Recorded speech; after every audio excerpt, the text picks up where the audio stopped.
Magandang araw. Saan kayo nagta-top up ng mga e-wallets nyo? Makakita na ba kayo ng ganitong uri ng machine? Self-service machine siya na handog ng EasyPay at makikita mo siya kadalasan sa mga convenience store.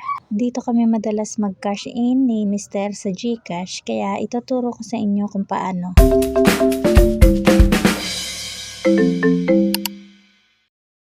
At nandito na nga kami ni Mr. sa Pure Mart para mag-cash in.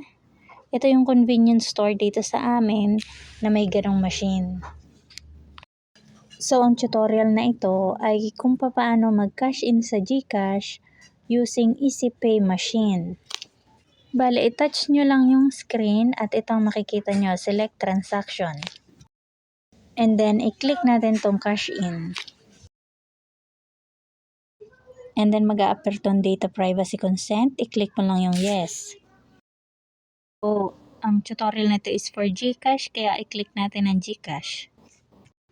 And then dito, i-enter mo lang yung GCash mobile number mo.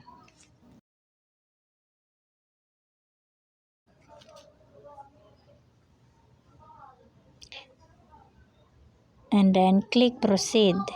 And now, i-enter mo naman kung magkano yung amount na ika-cash in mo. And then, proceed.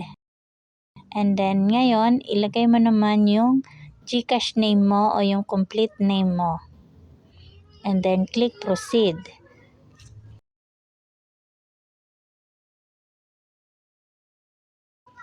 After clicking, ito ulit yung lalabas yung GCash number mo. I-double check mo lang, then click proceed.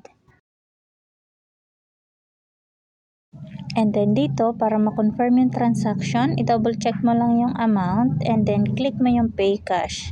And then click continue. And then dito, i-click mo kung may Suki account ka. So, sa akin wala ako, kaya no.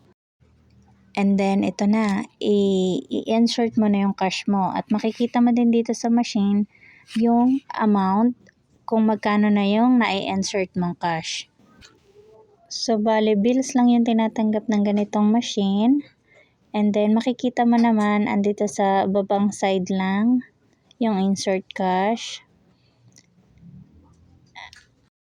So, ito na, 3,000. Okay na. And then, wait lang natin ng konti. At ito na, do you want a receipt? Click yes. And then, wait na lang po natin yung printing ng resibo. Free of charge nga pala ito. Unless magamit mo yung 8,000 limit ni GCash, mag-automatic deduct yun. Yun lang. Easy lang. At good to go na. Same sistema lang din sa mga ibang e-wallets. Pwede din dito tumanggap ng mga bills payment. Pero ang kadalasan ginagawa ko lang is mag-cash in sa GCash. So, bali hanggang dito na lang. Sana natutunan nyo.